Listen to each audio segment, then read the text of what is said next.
Hello loves, and welcome to my channel. This is Deja the Realist, and I am coming to you guys with a new video. So, you know from the title what I am kind of coming to you guys about, but I know that this is very different from anything that I've ever posted, and it's only because this is something that's truly near and dear to my heart. It doesn't apply to me directly, but it hits close enough to home that I feel like, let me jump in here and throw my opinion out for, the people in the back. So I'm sitting here in my handy dandy thinking chair. I couldn't wait to say that, I'm not gonna lie. Like, yeah, I think you can tell based on that, like, pretty much more or less how old I am, or at least which decade I was born in. So yeah, basically I want to speak to this statistic about Black women being married less often than any other race. I know that typically in America, no other race really gets compared to the Black women besides the white women population, which, no biggie, no shade, no hate coming from these ways. I just want to speak to this because I don't really, it bothers me. Let me just be 100. It bothers me that that is a statistic, like that's a thing, that Black women aren't getting married as often, or just like, I think I've heard 1 in 4 women Black women get married, and that's kind of high. It's a kind of, not high, but like it's a high percentage of Black women not getting married. And it's just like, why is that? I think that's something that may contribute to it, and I don't know, who am I haven't done any research on this. I have access to read, but everybody else has access to read, but I am nobody as far as credentials go. I not even married, like not yet anyway. So but these days our relationships are like mini marriages. Like, once you get to the point where y'all living together, y'all paying bills together, y'all raising kids together, for all intents and purposes, you pretty much living a married person's life.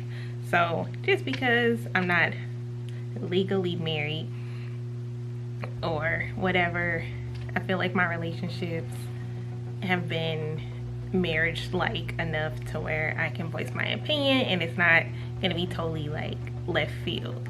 So I just want to say, I feel like that we as women in general, our new generation, we need to stop wasting time. So I've been here, done that, been there, done that. I don't know what here is. Here is happily waiting to be married. So I've been there and done that with the whole, like, playing the field, dating guys, giving them a chance, seeing like, okay, are you a good guy? Do I see us having a future together? Even if I do, does he see us having a future together? Is that a future that we want to explore together? Or, am I just something to do when there's nothing to do? And I feel like when we're out here looking for the one, we tend to waste a lot of time. And then next, before you know it, you're like 28, for example. Your clock is ticking as far as how long you have to meet the one, get to know the one, marry the one, and then have kids by the one. So this is why I feel like I want to just like speak life into us. Like, man, we have to freaking stick together. So I feel like we waste too much time, and this is why.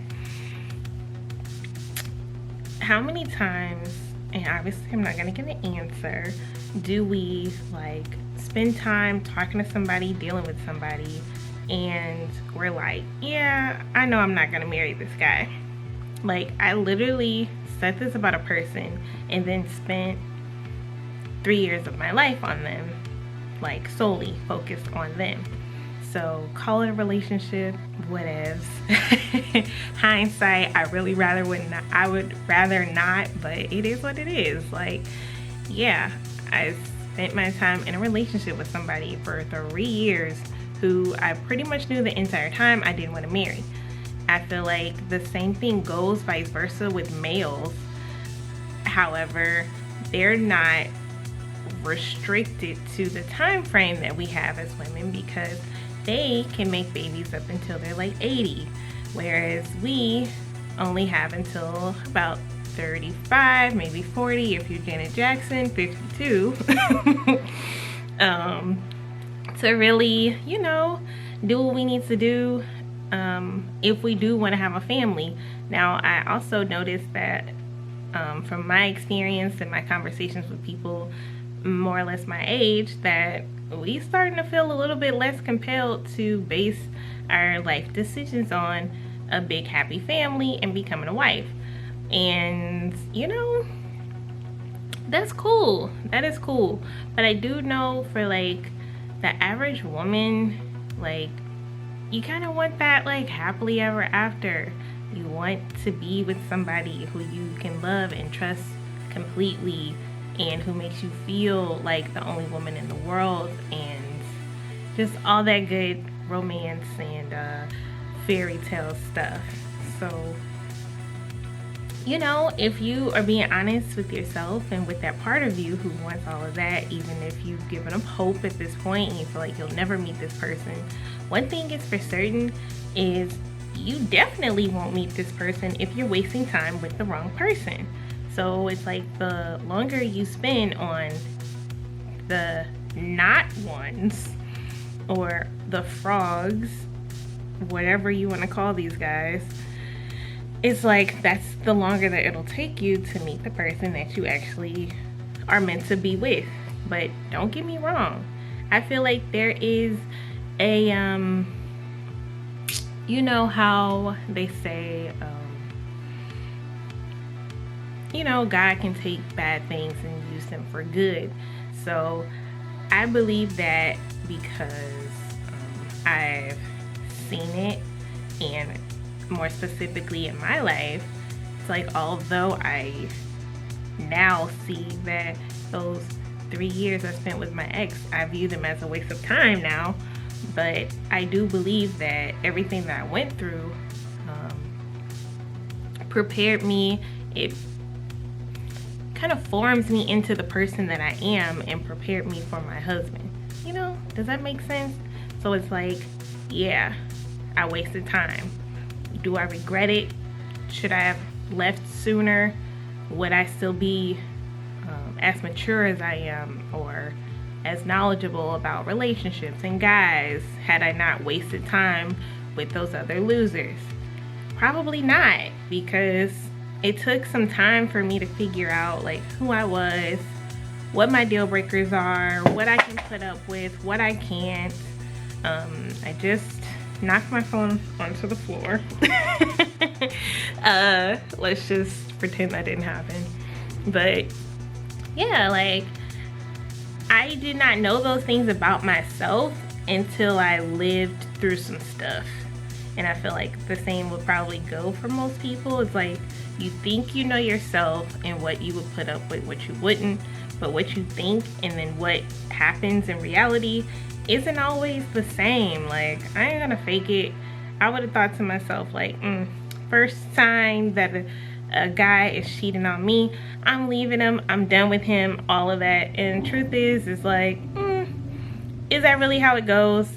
Not really. Like, at least not with me. That wasn't what happened with me. So, you know, either I'm by myself or there's some people who can relate to that. Like, what you think you would do and what you actually would do ain't always the same. So it's kind of the same thing when it comes to what you think you want, who you think you are, all of those good things. I had to figure those things out with time, with trial and error. I had to kiss a few frogs before I met my prince, but I'm glad I did, because I wouldn't be me now. I wouldn't be ready for my prince had I not gone through some crap with the frogs. So yeah, my take on this, my viewpoint on this all is to bring it full circle. I think that we need to stop wasting time. Once we get to a certain point, we need to quit wasting time, because like I said, we all know our freaking clocks are ticking. Even if you already have kids previously with somebody you didn't end up with, who knows, maybe if you fall in love and meet the one, you might want to try and like have kids with this person, just because you two can have that thing that you share, like, and you will always have that bond. It's like, is there any more of a bond than like half of you and half of this person coming together to make another person? I don't know, that's pretty deep. So you never know. Even if you already have kids, you might meet somebody, the love of your life, I hope, and you guys might just love each other so much that you want to make another person out of all of this love, and you kind of don't know until you know. So I think even in those situations, if you think you don't want to have kids anymore, then you might have a change of heart. You never know. So even still, even for those people, I still would say, like, quit wasting your time. Like, at 28, I can say that if I was still out here kissing frogs, I wouldn't be kissing the frogs as long at this point, just because before we know it, we're gonna be 29, then 30, then 35. That was a big jump, but still, it's like, it takes time to find the person or meet this person. It takes time to get to know this person. And although I do truly feel that when you know, you know, when you've met the one, and I think that it's a mutual feeling that you guys will share, I still say, like, it takes time. Get to know this person, meet their family, stuff like that. Like, is it literally gonna be like the movies where you guys meet, you fall in love instantly, and 6 months later there's a big wedding? Like, probs not. So I wouldn't waste too much time on these guys that you know are not the person that you want to marry. And so yeah, I feel like that pretty much sums up my stance on this. So who knows, you know, maybe if we stop wasting time, we go ahead and diss these losers, drop the 0, find us a hero. Like, maybe, just maybe, we will improve our odds of getting married. Don't give up, people. Like, I feel like there's someone for everyone. Nobody's perfect, but somebody may be perfect for you. Okay, I hope this helps somebody somewhere in life. Thank you guys for watching. Like, comment, subscribe. Love you guys. If you like videos like this, I have a lot of opinions, so let me know. Comment down below. All right, bye. I just hit my hat, but it didn't go like I planned. Redo. Bye. Check out my bling. Yes, yes, he loves me, yes.